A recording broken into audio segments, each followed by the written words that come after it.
warahmatullahi wabarakatuh teman-temannya. Kembali lagi bersama kita the best filsuf di kelas B. Pada kesempatan kali ini kita akan membahas berbagai macam materi tentang filsafat ya. Ada piramida piramida berpikir, ada tentang epistemologi, ada tentang aksiologi, tentang apa lagi ya, objek-objek materi, terus hal-hal yang berkaitan dengan fisik sama metafisika, analogi, payung sebagai wahyu dalam mencari ilmu dalam ilmu filsafatan, dan berbagai banyak macam hal lagi ya. Nah, yang pertama-tama kita bakal membahas tentang piramida berpikir. Gimana menurut Bapak? Piramida berpikir itu kayak apa sih? Jadi piramida berpikir itu dia mempunyai 6 tingkatan. Iya. Dari yang paling bawah hingga paling atas. Betul. Tapi karena setiap orang berbeda-beda kan, jadi tingkatan piramidanya itu untuk setiap orang pasti berbeda-beda. Ada yang paling atas itu philosophy thinking, ada yang paling atas scientific thinking. Nah, kalau dari aku yang paling bawah itu mythology thinking, karena mythology thinking itu sama sekali nggak masuk akal, dan itu udah jelas namanya myth kan. Nggak mungkin ada yang namanya Centaurus. Kalian tahu Centaurus kan? Dan Centaurus sih lebih ke pokoknya makhluk, buntutnya itu ular, kepalanya kambing, badannya singa, kakinya kaki kambing. Itu kan nggak masuk akal, kayak masuk mythology thinking. Terus common thinking itu ya common, hal-hal yang common kayak kita makan, kayak apa kita berpikir. Terus ada masuk theology thinking ini sebenarnya juga masih punya banyak dilema sih menurutku ya. Apalagi dengan aliran yang bersangkutan atau berorientasi tentang sekularisme, humanisme, terus ateisme dan semacamnya. Terus scientific thinking ini kenapa aku kasih nomor 5? Karena scientific thinking ini sangat berdasarkan fakta. Ilmu mereka itu nyata.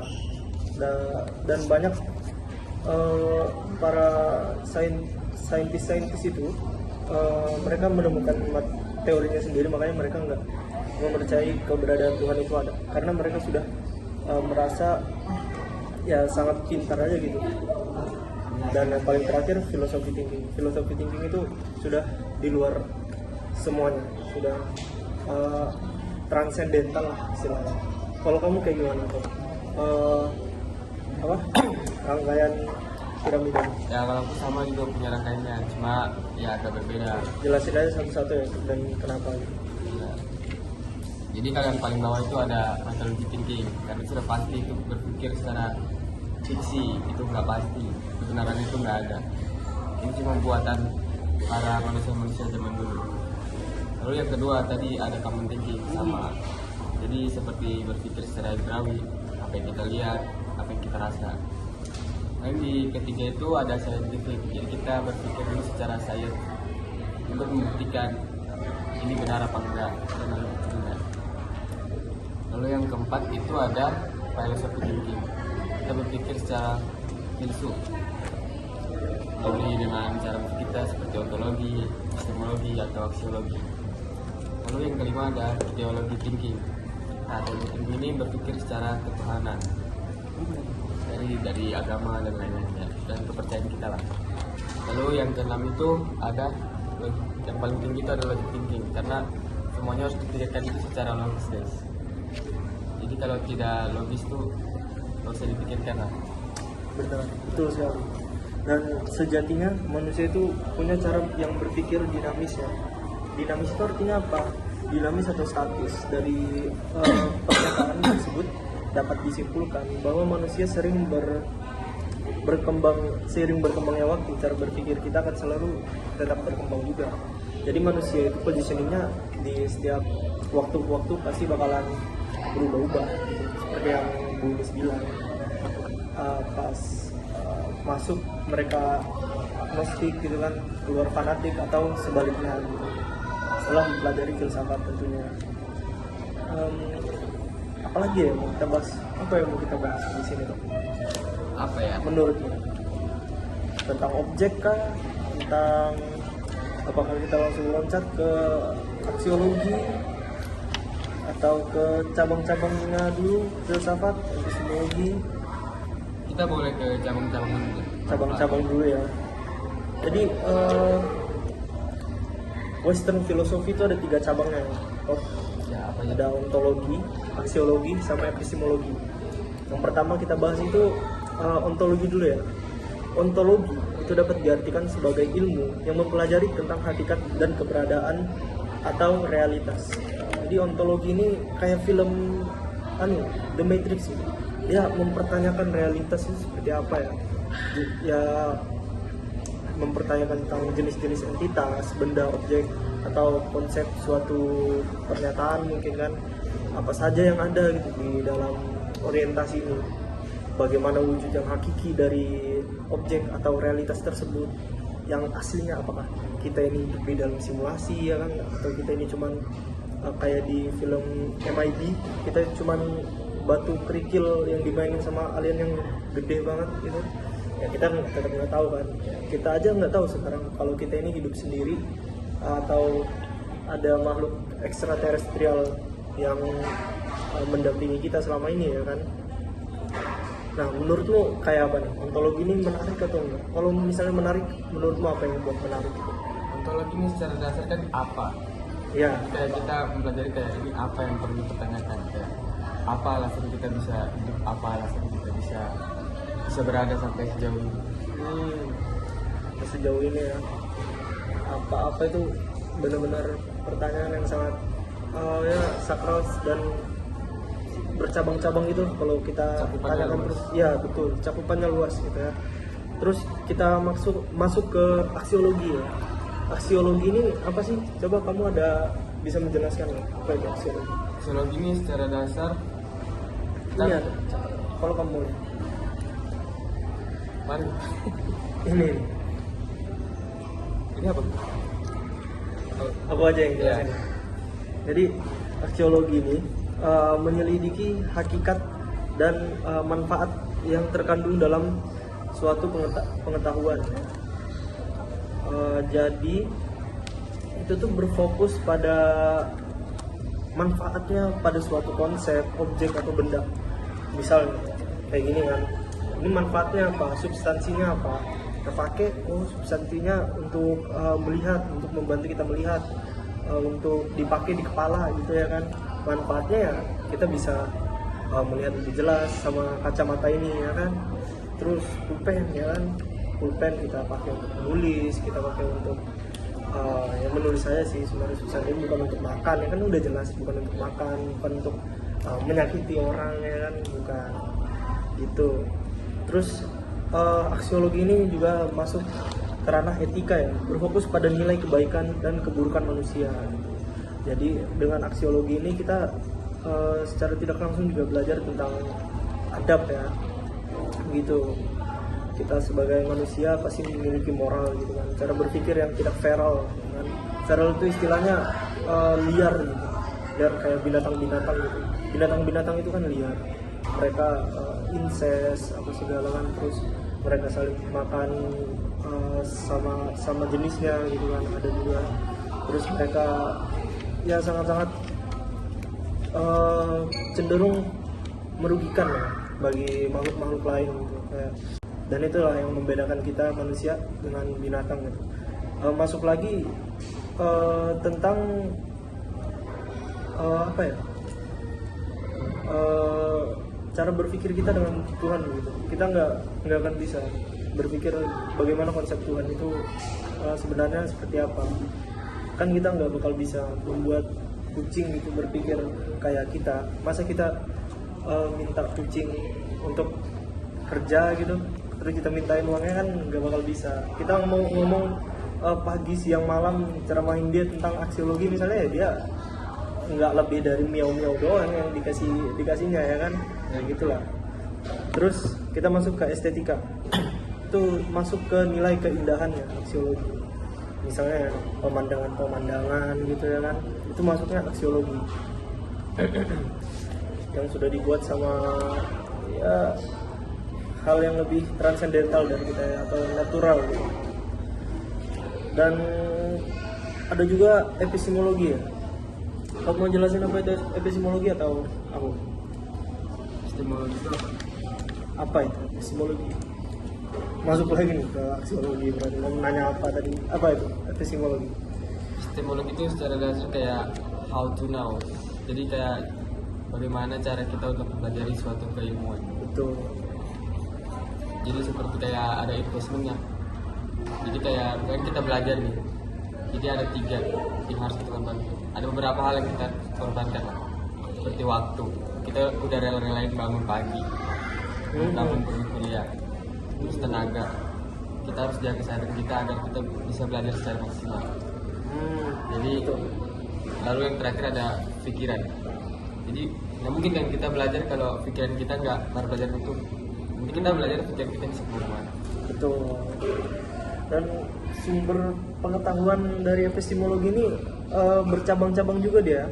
Ada rasional, kita dapat sumber pengetahuan dari rasionalisme, empirisme, kritisisme, dan radikalisme. Kamu mau jelasin satu-satu atau aku? Bebas aja lah. Aku sebagai host mungkin akan menjelaskan, menerangkan padamu gimana kita sebagai manusia dapat memperoleh sumber-sumber pengetahuan dari hal-hal yang sudah aku sebutin tadi. Nah, kalau dari rasionalisme, pengetahuan berasal dari akal atau rasio ya, akal sehat. Kita tahu ini tuh kacamata, ya cuman dari akal sehat kita aja gitu. Pengetahuan dari akal memiliki ide-ide bawaan.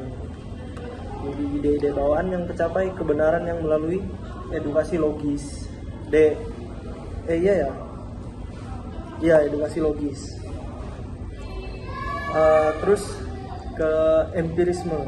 Pengetahuan berasal dari pengalaman atau pengetahuan indrawi. Dari indrawi gitu kan, kita bisa meraba oh ini kertas, kita tahu walaupun kita sambil nutup mata, tidak menggunakan indrawi hidung, mulut, ya kan, tapi kita tahu dengan indrawi kulit, kita tahu ini, kita bisa merasakan gitu loh kalau ini tuh kertas ya. Terus kritisisme ini lebih ke scientific thinking sih ya menurutku ya. Soalnya kan kritis dan saintis itu biasanya bergantung pada hal-hal yang sangat kritis gitu ya. Mereka menciptakan teorem mereka gitu kan, kayak Kurt Gödel misalnya kan, yang menciptakan theorem of incompleteness yang menyatakan bahwa keberadaan Tuhan itu tidak perlu dibuktikan secara empiris gitu kan. Terus tentang teori relativitasnya Einstein, teori black hole-nya siapa? Yang crippled itu? Stephen Hawking. Ya. Itu mereka semua kritis gitu kan, makanya mereka bisa mengeluarkan ide-ide yang sangat wow aja begitu. Sangat luar biasa. Iya, sangat luar biasa gitu. Nah, kamu tahu nggak sih, dalam belajar filsafat kita juga harus radikal, harus kritis juga, kayak yang dibilang di sini. Mengapa gitu? Kamu mau bacakan pengertiannya di note ini? Mungkin secara kasar itu radikal itu udah harus berkonotasi negatif ya. Jadi radikal itu kita harus berpikir sampai ke akar-akarnya. Jadi kita harus berpikir sampai dalam, mengkritisi semuanya guys. Jadi radikal itu nggak harus berkonotasi negatif, radikal juga mempunyai konotasi positif kok guys. Jadi seperti itu Radikal tadi ya? Iya. Kenapa? Tadi kamu udah jelasin mengapa?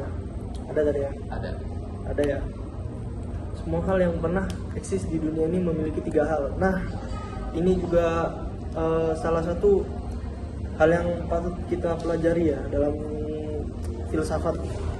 3 hal. Semua hal yang berkaitan dengan dunia materi itu punya 3 batasan, yaitu ruang, waktu, dan bentuk. Semua hal yang bersangkutan dengan dunia fisik pasti batasannya yang kayak aku bilang tadi, suatu saat ya bakal hilang, hancur, sirna, dan sebagainya gitu. Ruang dan waktu adalah dimensi yang harus dimiliki oleh setiap materi. yaitu entitas fisik ya. Sedangkan bentuk adalah bentuk konkret dari suatu objek fisik. Dan alangkah baiknya jika kita tidak terlalu bergantung pada hal yang sifatnya berbentuk fisik ya teman-teman, kecuali ya ilmu ketuhanan, soalnya itu masuk ke metafisik ya, karena semua itu terbatas oleh ruang, waktu, dan bentuk yang kayak aku bilang tadi. Mungkin dari kamu ada materi yang mau kamu sampaikan gitu, terserah aja materi apa, saya enak aja ya kan, terserah aja. Mungkin kamu mau membahas tentang subjektivisme atau objektivisme,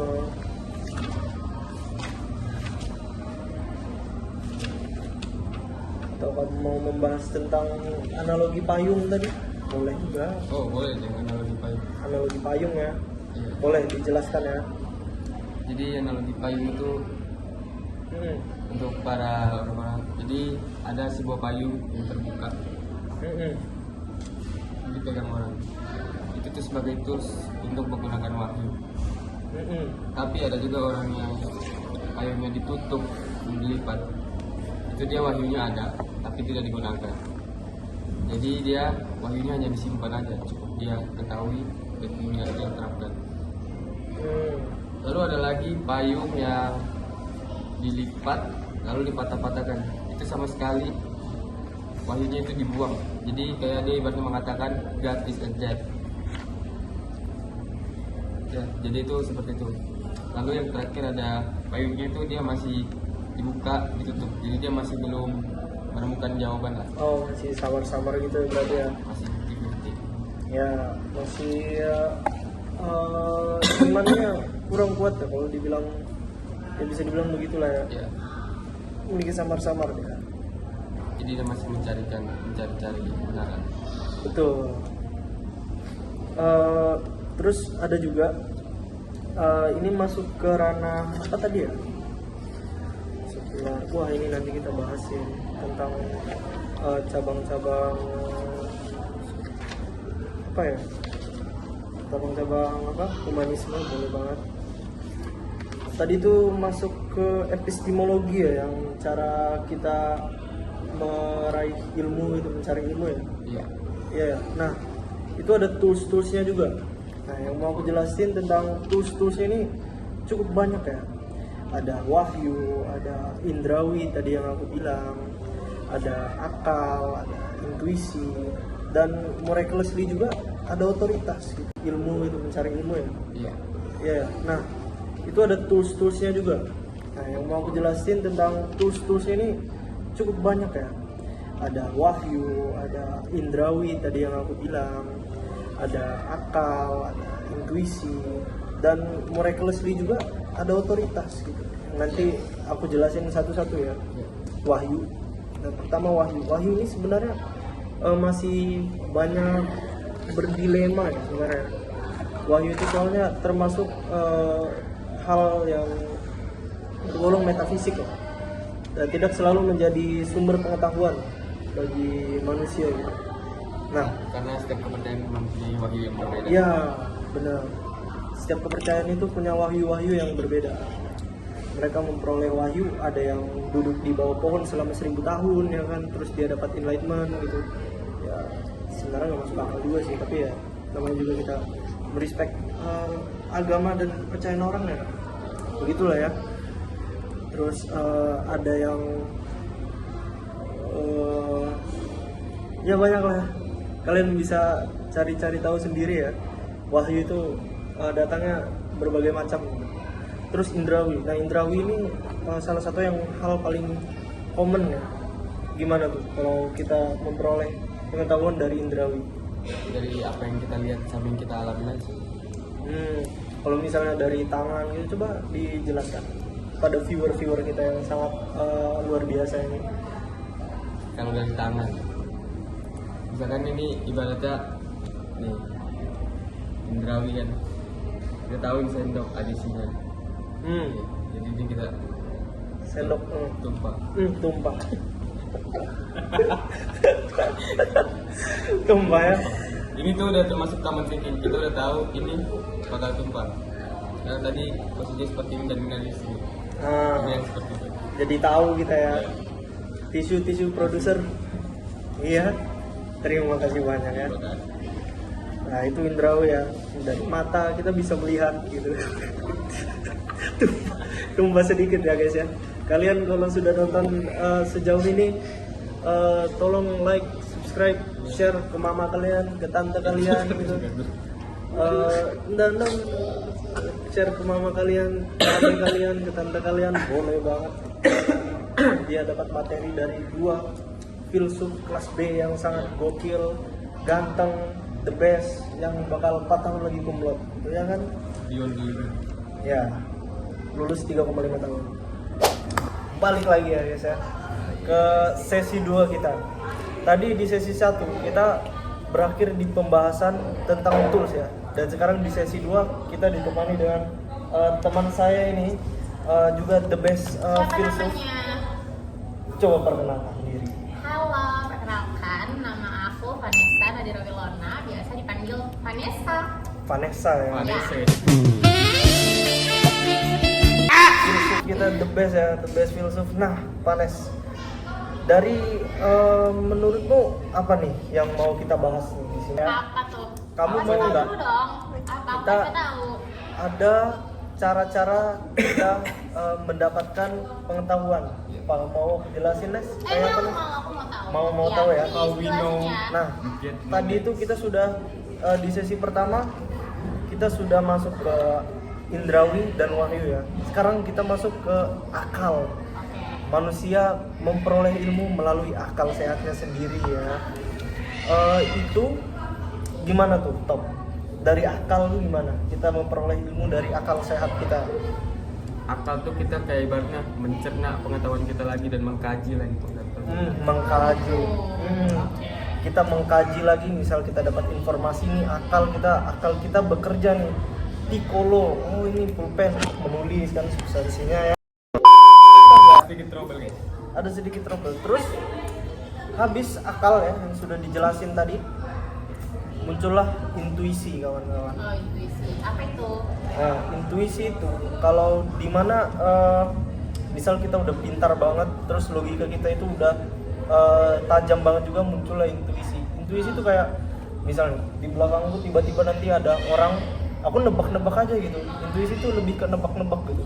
Karena kita itu sudah ya feeling gitu kan, feeling.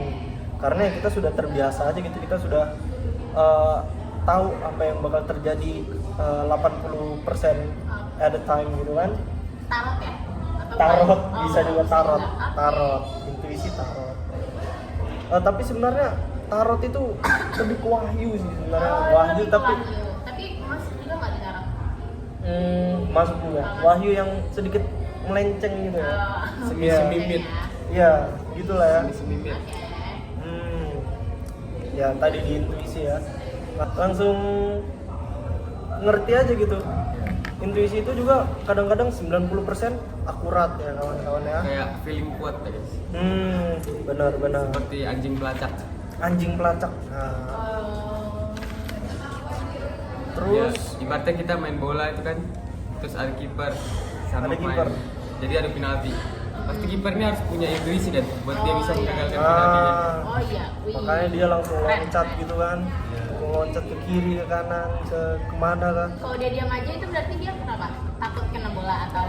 Bisa jadi takut kena bola atau intuisinya bilang diam aja nanti bolanya. Atau bisa aja gitu kan. intuisinya bakal bolanya ke tengah. Jadi Nah, akan- makanya dia diam aja gitu Iya kan. betul. Ah. Nah, aku mau bahas ini nih. Kemarin itu kan aku diajak Ibu Unis sedikit cerita ya kawan-kawan ya.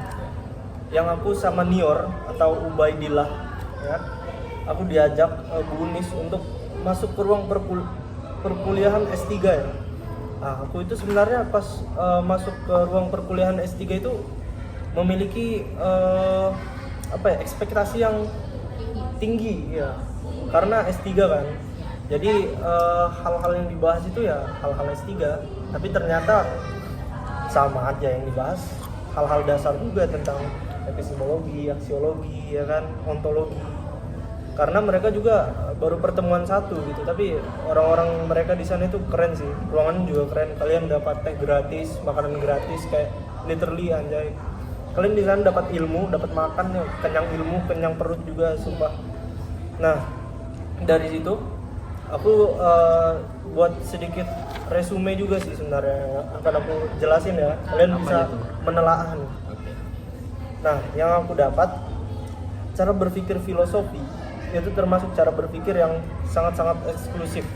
Ya yang kayak aku dibilang di sesi 1 tadi, di mana aku menyatakan kalau di piramida berpikir, cara berpikir filosofi itu yang paling atas. Karena itu sudah melampaui saintifik, teologi, logic thinking, common thinking gitu kan. Karena ya lebih ekstraterestrialnya, lebih transendental gitu kan. Karena filosofi itu mother of science. Ya, mother of science. Sama the bridge gapnya gitu, science sama cara kita common thinking atau philosophy thinking, gapnya itu ya filosofi gitu.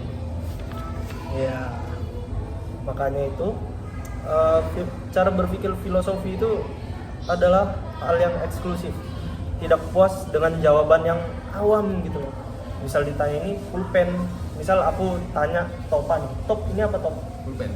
Nah, aku kalau misalnya aku orang yang philosophy thinking, aku nggak puas, aku bakal nanya terus kan ke kamu, ini gunanya apa, ini bisa digunakan untuk apa, jadi ini dari mana, warnanya warna apa, siapa yang membuat gitu kan. Nah itu dia orang-orang yang berpikir filosofi kayak misalnya Plato, Aristoteles, terus ya yang filosofi itulah, dia sama sekali nggak puas sama jawaban yang awam, yang biasa aja gitu, nggak suka. Jadi dia mau lebih dalam. Iya, jawaban yang lebih dalam gitu. Dan terus ada juga berpikir filsafat agar kita dapat memfilter suatu gagasan atau data demi memperoleh hasil yang konkret. Nah, jadi misal kita mempelajari suatu konsep nih, misalnya suatu konsep, suatu pernyataan gitu kan. Nah, dengan kita berpikir filsafatnya, nah karena itu kritis, kita bisa memperoleh hasil yang konkret gitu. Inti dari suatu konsep yang kita pelajari ini tuh sebenarnya apa? Nah, demi mendapatkan itu kita harus berpikir secara filosofis, ya kan? Dan nah ini nih yang apa ya, kebanyakan orang berpikir cerita-cerita folklore gitu kan, cerita-cerita tentang yang bersangkutan dengan apa ya, mitologi gitu. Nah itu yang aku rangkum, suatu hal yang tergolong mitos, hal-hal yang dinyatakan dengan kata awalnya dulunya, harusnya, merupakan hal yang disampaikan dari mulut ke mulut. Nah, karena hal itu disampaikan dari mulut ke mulut, itu bisa terjadi distorsi gitu kawan-kawan. Nah, karena juga berkembangnya waktu ya, pengetahuan orang-orang itu aku bilang di sesi pertama tadi dinamis ya. Makanya karena hal itu hal-hal yang dianggap mitos kayak misalnya apa yang mitos menurutmu? Apa yang mitos? Hal-hal mitos. Aku lagi bingung. Apa ya? Banyak lah Seperti ya. kayak hujan. Misalnya kalau hujan turun katanya lu dewa-dewa lagi nangis. Itu salah satunya. Malin Kundang ya kan, Malin Kundang. Terus apa ya, Roro Jonggrang ya, Roro Jonggrang. Terus Kalau Nyi Roro Kidul itu? nah, Nyi Roro Kidul itu juga termasuk ini mitologi juga itu, yang kita dibilang pakai baju hijau langsung dimakan laut. Itu benar nggak? Enggak benar sih itu. Nggak benar atau belum terbukti? Enggak benar aja menurutku. Menurutku pribadi. enggak benar. Iya, enggak benar. Soalnya itu masuk ke apa ya? Problem geografi aja sih sebenarnya. Laut Jawa Selatan kan yang masalah ya? Iya, Laut Jawa Selatan ya.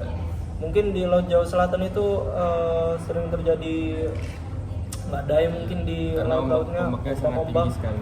Ombak sangat tinggi, mungkin faktor geografis kayak tadi yang bilang sih. Nah, lanjut.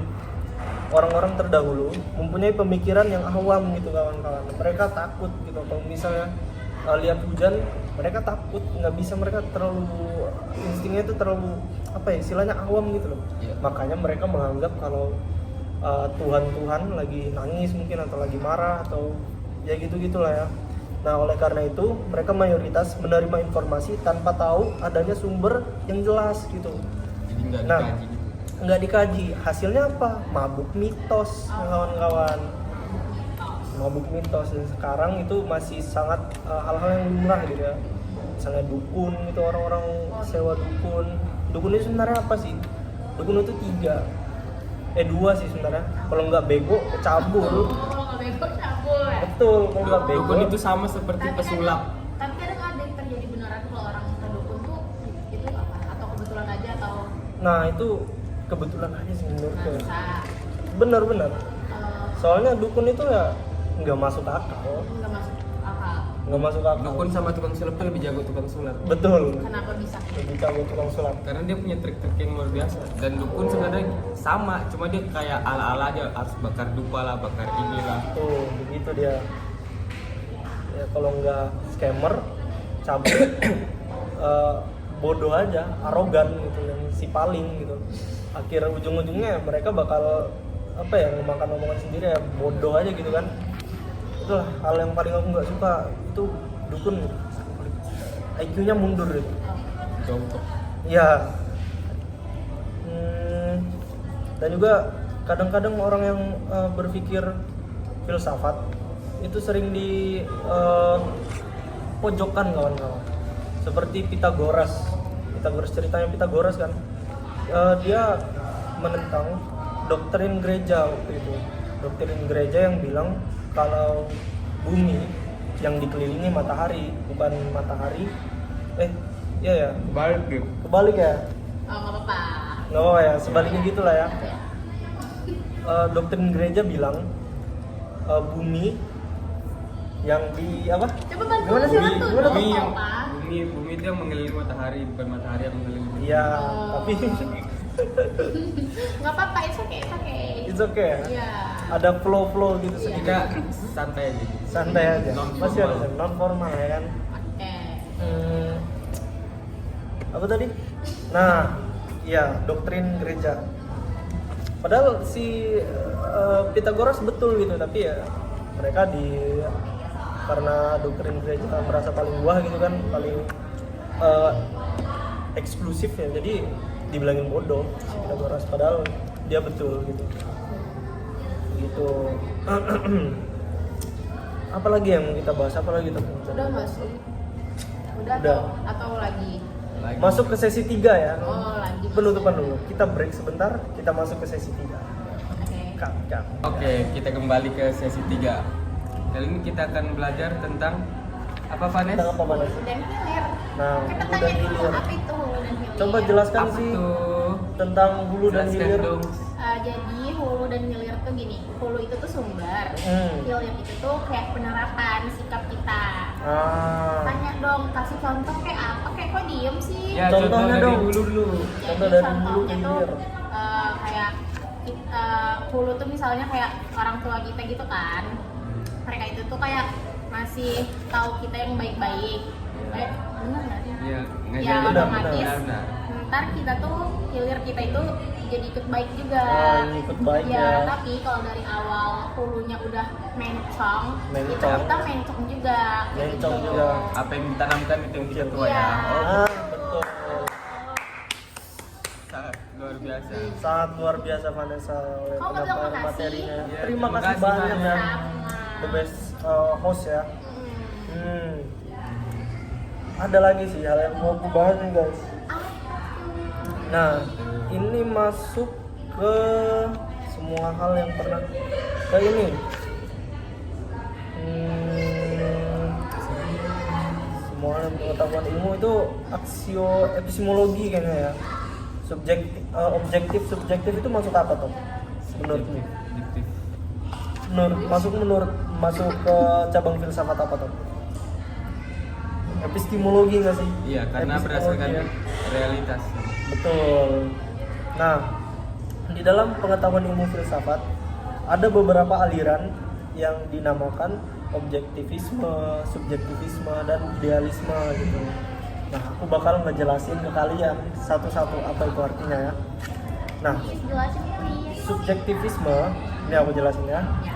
adalah pandangan bahwa realitas sepenuhnya bergantung pada pikiran, kesadaran, dan persepsi individu ya. Subjektif, kita memandang suatu konsep, suatu hal gitu kan, dengan subjeknya itu seperti apa gitu. Misalnya aku memandang Tova gitu, sebagai subjek, berarti yang aku lihat itu personalitinya kayak apa, sikapnya kayak apa gitu kan. Dia biasanya kesehariannya itu seperti apa, kesadaran gitu kan. Ya persepsi lah gitu. Persepsi aku ke Tova, persepsi aku ke Panes ya kan, kayak apa gitu. Kayak apa ya? Panes itu Cantik, harus yang pertama cantik gitu kan, Ya. cantik, Iya enggak? Iya cantik banget. dermawan gitu. Tapi yang Afra ya, kamu tetap di hati ya, Afra. kamu bakal 4 tahun lagi kamu kulamar ya. Amin. Amin. Doakan kalian semua bakal aku undang. Iya itu ya. Nanti kita makan kambing Yes, 4 ekor ya. yes, Kambing yes. guling wajib. Ya tunggu Afra ya. Aman aja Pra, terkendali kok. Maaf ya, Pra. No hard feeling ya. Lanjut Oke. ke objektivisme ya. Objektivisme adalah pandangan bahwa realitas sejatinya terdiri dari ide-ide atau pikiran yang universal, logis, dan berada di luar pikiran individu, tapi tetap bersifat non material atau spiritual. Contoh paling biasanya itu ya apa ya? Ilmu ketuhanan, teologi. Teologi itu kan masuk ke non material, dia metafisik, spiritual masuknya. Tapi ada juga ya yang memencongkan ilmu ketuhanan ini lebih ke fanatik. Contohnya ya Gus El Gusman something gitulah, yang dia nyolok air gini air terus diminum, terus pengikutnya percaya kalau itu bakal ngasih mereka ilmu gitu berpanjang atau bakal masuk surga. Terus apalagi ya, banyak di Madura misalnya, banyak goa-goa yang dipercayai sama masyarakat lokal itu bakal tembus ke Mekah. Emang iya? Ya. Ada itu, makanya gitu aneh itu, dimencongkan jadi aneh ya teman-teman ya. Nah tapi sejatinya semua agama itu mengajarkan kita hal-hal yang baik. Nggak ada kan agama yang mengajarkan kita untuk membunuh orang gitu, kecuali emang terpaksa. Terpaksa maksudnya? Dan misalnya kita merasa terancam gitu. Kita merasa terancam kan, berperang juga. Dan Iya. berperang pun ada aturannya kan. Betul. Nggak boleh saling membunuh. Betul. Nah, salah satu tokoh aliran filsafat subjektivisme ialah George Berkeley. Ia imaterialisme yang menyatakan bahwa objek fisik tidak hanya ada di luar pikiran, tapi di dalam pikiran juga ada. Nah, kita lanjut ke apa ya? Untuk tokoh yang menjelaskan objektivisme ya, kawan-kawan ya. Untuk objektivisme ada Plato, ya peletak dasar idealisme objektif dengan teori forms namanya ya. Tuh aku nggak tahu juga penjelasan seperti apa kawan-kawannya, tapi yang tertulis di papan tulis waktu itu ya. Nah tapi ia berpendapat bahwa dunia ide yang abadi adalah realitas sejati gitu kawan-kawan. Sementara dunia materi hanyalah fana, tiruan. Jadi misal Plato itu percaya afterlife, misalnya kita mau meninggal gitu misalnya kan. Nah kita belum tahu kan apa yang di balik kata meninggal itu, kita nggak tahu. Makanya di sini di teori yang Plato ciptakan, habis kita meninggal nggak ada apa-apa, cuman Nggak ada apa-apa.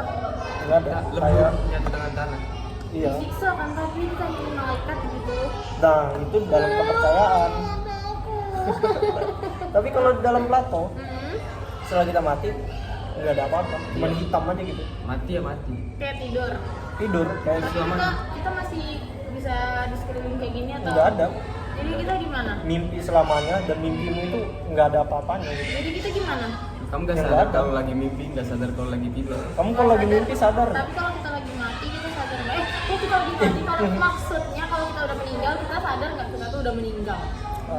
Sadar.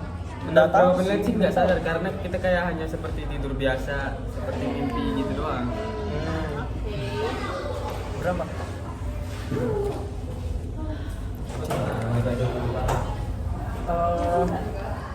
Terus ada lagi nih. Apa tuh? Kita masuk ke epistemologi ya. Oke. Epistemologi cabang filsafat yang mempelajari tentang pengetahuan tadi, tapi aku akan membahas lebih rinci aja gitu sebenarnya ya. Nah, objek kita mengetahui objek itu dari mana sih sebenarnya? Ada dua, ya kan? Dari pengetahuan Dari pengetahuan. sama pengalaman. Sama. Kalau dari pengetahuan tadi itu yang aku jelaskan gitu ya, subjektif, objektif. Nah, kalau dari ranah subjektif ada lagi akarnya, itu internal sama eksternal. Internal sama eksternal itu kayak apa sih? Kamu bisa jelasin nggak? Kita mendapatkan pengetahuan dari subjektif yang bersifat eksternal, itu kayak apa? Eksternal itu gimana? Aku masih kurang paham sih jujur. Kurang paham jujur ya? Ya. Mau aku jelasin? Mau. Dari eksternal itu kita dapat pengetahuan misalnya dari berburu misalnya. Dari apa? Guru, kita dijelasin guru gitu kan dari faktor eksternal ya kan. Menuntut ilmu gitu ya. Kita baca buku dari eksternal, kita dapat ilmunya dari buku kan ya. Iya. Nah, terus apa lagi ya, dari indrawi itu juga eksternal. Indrawi, sorry, wahyu. Iya, maksudnya aku wahyu tadi makanya kok indrawi gitu. Betul. Kalau dari internal itu lebih dari indrawi yang aku bilang tadi. Kita merasakan, kita melihat, kita mencium, kita ya gitulah, semua yang bersifat dari indrawi itu internal. Terus experience dari pengalaman. Iya. Nah, pengalaman itu dari pengalaman sendiri ya, internal tadi, atau pengalaman orang lain dari eksternal gitu. Nah, kalau dari diri sendiri yang kayak aku bilang tadi agak muter-muter nih sebenarnya ya pembahasannya. Ya kita lanjut aja lah gitu kan. Ya, lanjut. Aja lah. Sumber pengetahuan dapat diperoleh dari kelima panca indera tetapi terlimitasi, aku bilang tadi ya. Kita ada beberapa hal yang nggak bisa kita rasakan tapi keberadaannya bisa kita rasakan gitu. Contohnya udara, gravitasi, terus apa lagi ya? Ya berbagai banyak macam hal lah. Tapi yang paling common itu gravitasi sama udara tadi. Kita nggak bisa lihat, kita nggak bisa ngerasain, tapi kita tahu, kita bisa merasakan. Nah, jika panca indera jadi panca indera kita disfungsional, kita dapat mengandalkan apa? Menurutmu apa? Misalnya kita nggak punya panca indera, Kita nggak punya panca indera. nggak punya panca indera, kita nggak bisa melihat, kita nggak bisa mencium, merasakan nggak bisa. Merasakan. Kayak gimana menurutmu? Kita pakai apa? Kita kayaknya sih pakai akal. Betul, pakai akal, pakai rasio kita ya, pakai akal. Nah, ketika jawaban indrawi tidak dapat diperoleh, maka rasio yang akan turun tangan ya kawan-kawan. Nah, ini yang intuisi tadi. Aku akan menjelaskan lebih detail itu kayak apa sih intuisi. Ketika manusia sudah menguasai pengetahuan melalui panca indera dan rasio, mereka akan bisa memperoleh pengetahuan melalui intuisi. Kayak aku bilang tadi, mereka langsung tahu aja gitu pakai intuisi.